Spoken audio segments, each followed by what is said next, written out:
सो ये है union budget, जिसमें एग्रीकल्चर सेक्टर के बारे में डिस्कस करेंगे हम लोग।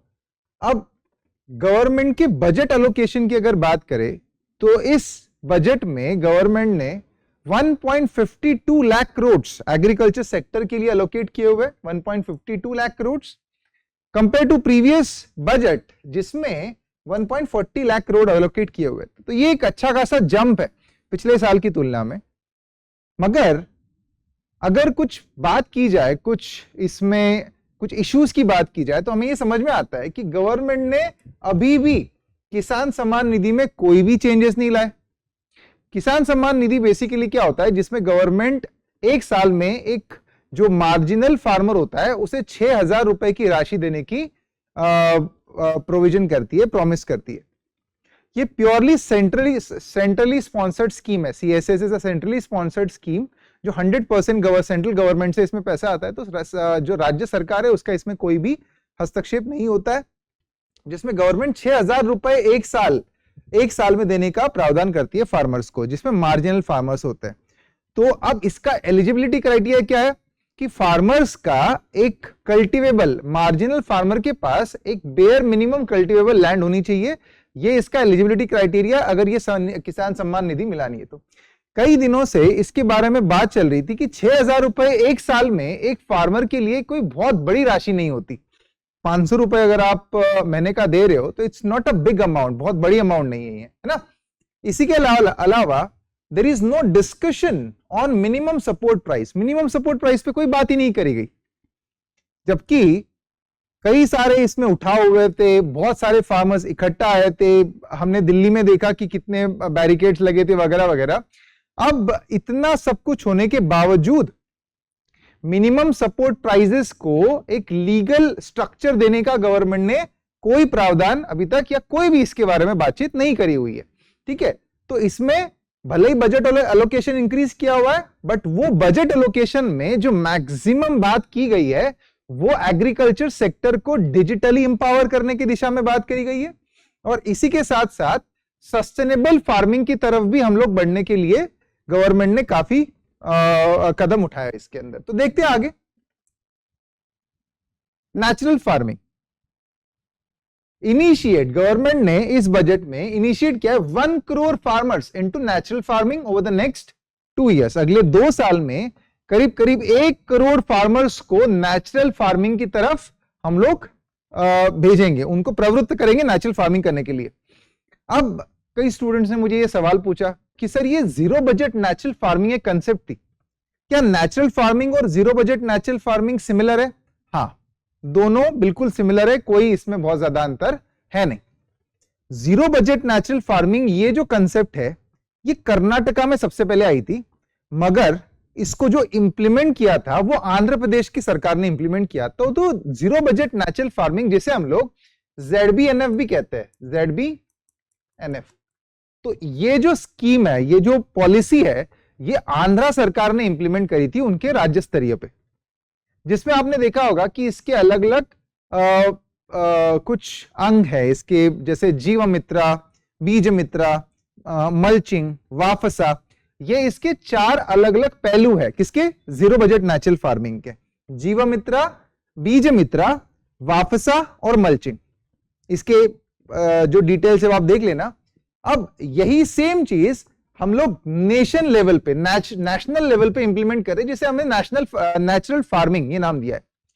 होता क्या है नेचुरल फार्मिंग में, ये है ना, इसे फुकुओका मेथड भी कहते हैं। वैसे मियाजाकी फुकुओका एक जापानीज फार्मर है, उस जापानीज फार्मर ने ये नेचुरल फार्मिंग मेथड सबसे पहले लाई थी, जिसमें ऑन फार्मिंग मेथड्स पे फोकस किया था कि ऑन फार्म मतलब एक आप अपने खेती में जो भी ऑर्गेनिक प्रोड्यूस निकल के आता है, भले ही वो स्ट्रॉज रहे या काउ डंग रहे, काउ यूरिन रहे, इन सारी चीजों को इकट्ठा करके जो एक मल्चिंग एजेंट बनेगा, बायोमास बनेगा, उसी बायोमास को हम लोग खेती में यूज करें, जिससे खेती में बायोलॉजिकल प्रोडक्टिविटी भी बढ़े, इसी के साथ साथ उसकी एक एग्रीकल्चर प्रोडक्टिविटी बढ़ने में भी मदद हो।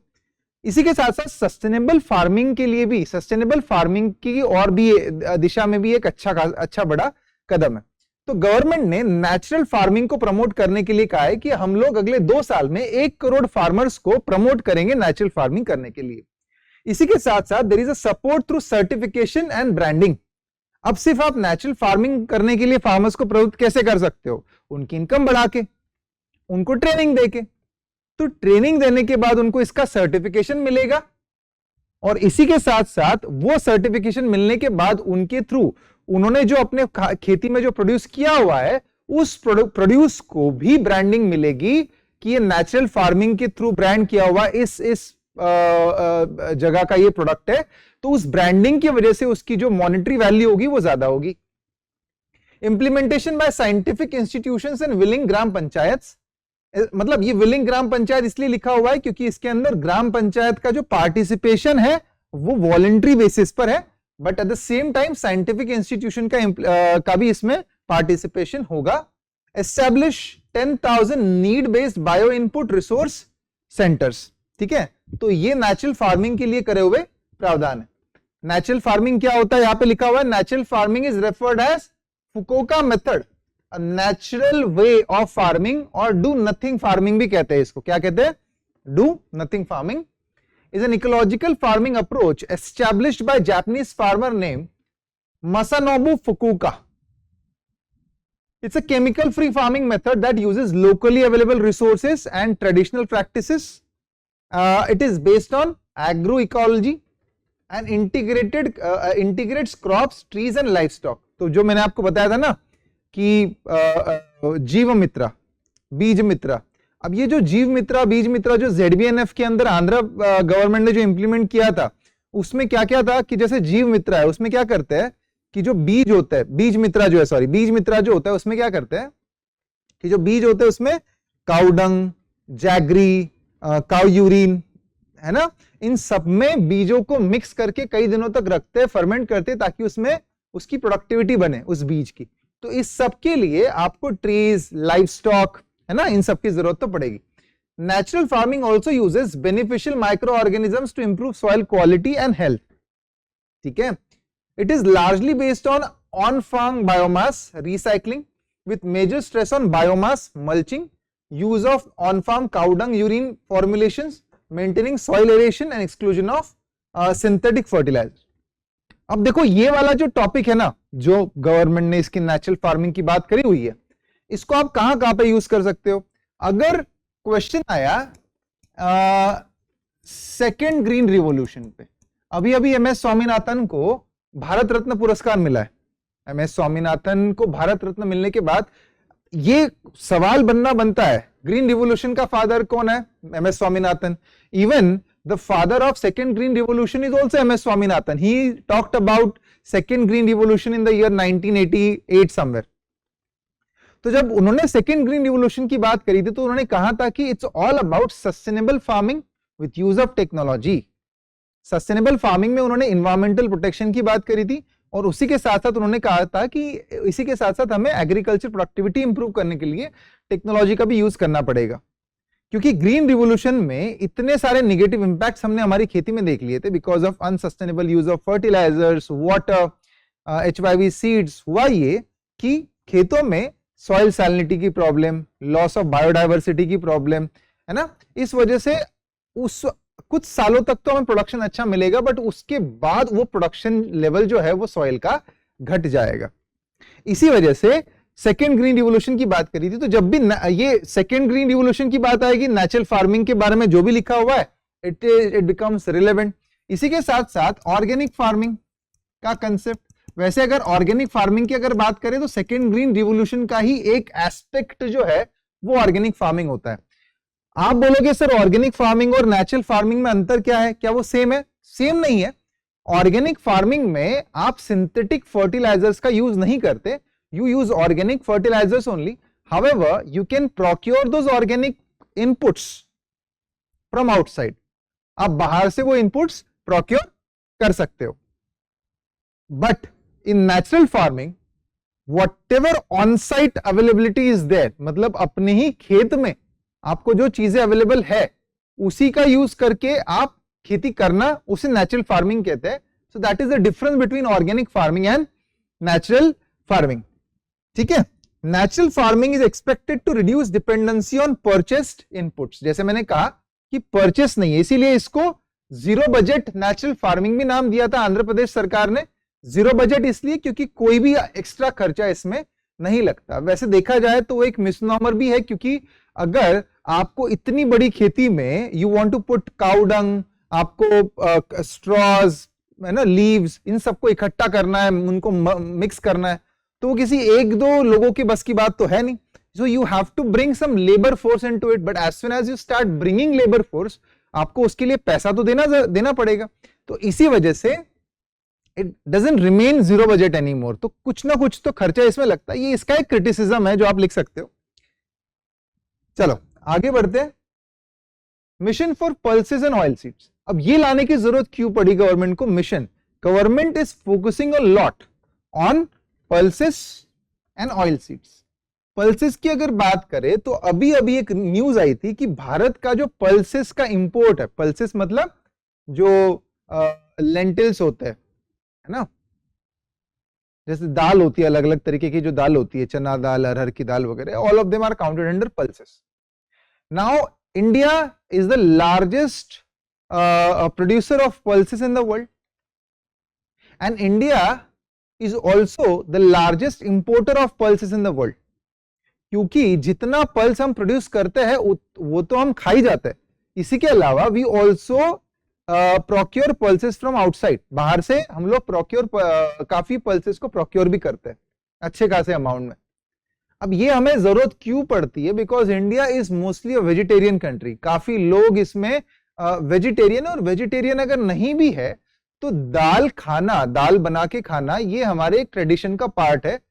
उत्तर से लेके दक्षिण तक और पूर्व से लेके पश्चिम तक हर एक घरों में दालें तो बनती है भारत में। तो इस वजह से हमारे देश में पल्सेस का कंजम्पशन इतना ज्यादा है, क्योंकि अगर आप एक वेजिटेरियन पॉपुलेशन से बिलोंग करते हो तो प्रोटीन का कुछ इंटेक आपको पल्सेस के थ्रू ही ज्यादा मिलेगा, और बहुत ज्यादा सोर्सेस तो होते हैं नहीं। तो इसी वजह से the consumption of pulses is huge. Recently there was a report कि भारत ने आज तक का रिकॉर्ड ब्रेक पल्सेस इंपोर्ट किया हुआ है। अब जब इंपोर्ट इतना करते तो उसमें खर्चा तो देखो पड़ता तो है ही, बहुत सारा खर्चा होता है। इसी के साथ साथ हम लोग अगर ऑयल सीड्स की अगर बात करें, ऑयल सीड्स में sesame seeds, groundnut, mustard, soybean, sunflower, तो इन ऑयल सीड्स की अगर बात करें तो इसमें भी भारत का इंपोर्ट बहुत सब्सटेंशियल है। One of the largest, India is one of the largest importer of oil seeds in the world. Bharat का जितना भी इंपोर्ट होता है उस इंपोर्ट के खर्चे में ऑयल सीड इंपोर्ट ये 3rd नंबर पे आता है। अब इतना ज्यादा ऑयल सीड्स अगर हम इंपोर्ट करते हैं तो नुकसान तो होता है, एक्सचेकर पे बर्डन तो पड़ता है। एक रिपोर्ट कहती है कि $14 बिलियन से भी ज्यादा हमने ऑयल सीड्स इंपोर्ट करे हुए लास्ट ईयर। तो ये तो बहुत ज्यादा इंपोर्ट हो गया।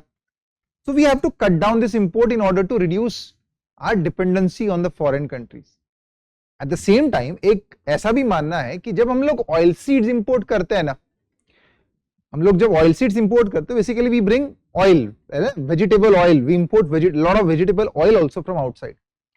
आपने ग्राउंड नट का ऑयल इंपोर्ट किया, अब वो ऑयल बनाते वक्त जो ग्राउंड नट को क्रश किया गया था और उसका जो केक निकला था बाहर, केक अलग से निकलेगा, ऑयल अलग से निकलेगा, तो जो केक निकला था बाहर वो केक तो उसी कंट्री में रह गया, वो उन्होंने हमें तो वो दिया नहीं।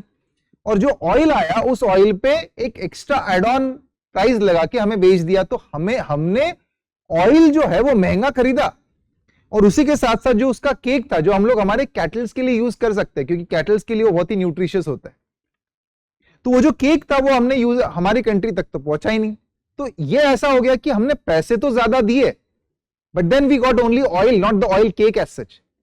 इसीलिए कहा जाता है कि we should be self dependent on it, आत्मनिर्भरता की बात करी गई है, ताकि along with the oil, vegetable oil, we'll also get supply of the oil cake, and along with that our dependency, because it is creating a huge burden on our exchequer। तो government ने क्या बात करी इसमें?